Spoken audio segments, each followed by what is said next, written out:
90 দশক মানেই যেন এক সোনালী অতীত। সে সময়ে যাদের জন্ম তারা এখনো শৈশব কৈশোর ভেবে স্মৃতিকাতর হয়ে পড়েন। খাবার হিসেবে নাবিস্কো লজেন্স, গ্লুকোজ বিস্কুট কিংবা খেলনা হিসেবে লাটিম, টিনের পিস্তলের প্রচলন ছিল অনেক বেশি। 90-এর দশকে চকলেট হিসেবে নাবিস্কো ছিল জনপ্রিয়তার তুঙ্গে। তখন একটি লজেন্সের মূল্য ছিল 25 পয়সা, 4 আনা বলেই যাকে বেশি ডাকা হতো। 1 টাকায় তখন 4টি লজেন্স পাওয়া যেত। নাবিস্কোর গ্লুকোজ বিস্কুটও সেই সময় বেশ জনপ্রিয় ছিল। 90 দশকের খেলনা হিসেবে লাটিমের প্রচলন ছিল সবচেয়ে বেশি।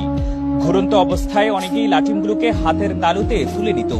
অনেকেই ফিতা থেকে লাটিমগুলোকে সরাসরি তাদের হাতের তালুতে এনে ঘোরাতে পারত। এরপর কোকাকোলার মোড়কে বাজারে আসে ইয়ো নামের একটি খেলনা। দেশ জুড়েই এটি ব্যাপক জনপ্রিয়তা লাভ করেছিল। সেই সময় খেলনা হিসেবে এক ধরনের টিনের পিস্তলের প্রচলন ছিল অনেক বেশি। এগুলোর এক প্রান্তে বারুদ ভর্তি এক ধরনের লাল কাগজ রাখা হতো। এর সাহায্যে পিস্তলগুলো চালানো হতো। হাত ঘড়ি হিসেবে সে সময় ক্যাসিও ঘড়িকে অনেকে ব্যবহার করত। স্কুল কলেজের শিক্ষার্থী থেকে শুরু করে যে কোনো মানুষ যে কোনো অনুষ্ঠানে এই ঘড়িটি ব্যবহার করতেন। কালোর মাঝে নীল রঙের বর্ডারযুক্ত ঘড়িটি তখনকার ফ্যাশন সচেতন মানুষের কাছে ছিল পছন্দের শীর্ষে।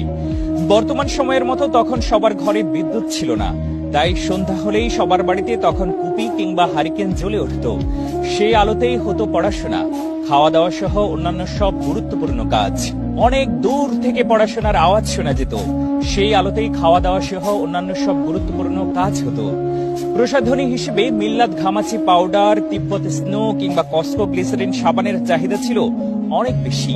বিশেষ করে সেই সময়কার তরুণীদের মাঝে এসব পণ্য নিয়েছিল আলাদা রকমের ভালোবাসা, অনুভূতি। আলাউদ্দিন সুইটমিট নামের দোকানের মিষ্টিগুলোর নাম সে সময় মানুষের মুখে মুখে শোনা যেত। পাশাপাশি বাচ্চাদের মাঝে হলুদ মোড়কে মোড়ানো ব্যানানা চুইংগাম ছিল বেশ জনপ্রিয়।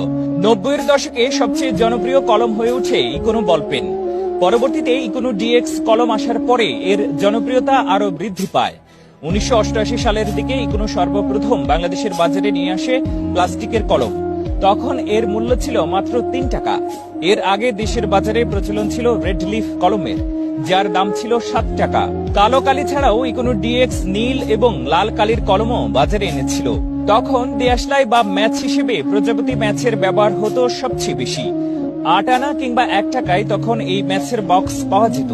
টিভি চ্যানেল হিসেবে বিটিভি ছিল একমাত্র বিনোদনের মাধ্যম।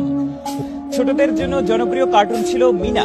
এছাড়াও সে সময় বাচ্চাদের ক্যাপ্টেন প্ল্যানেট কিংবা নিনজা টার্টলস কার্টুনের প্রতি আকর্ষণ ছিল বেশ।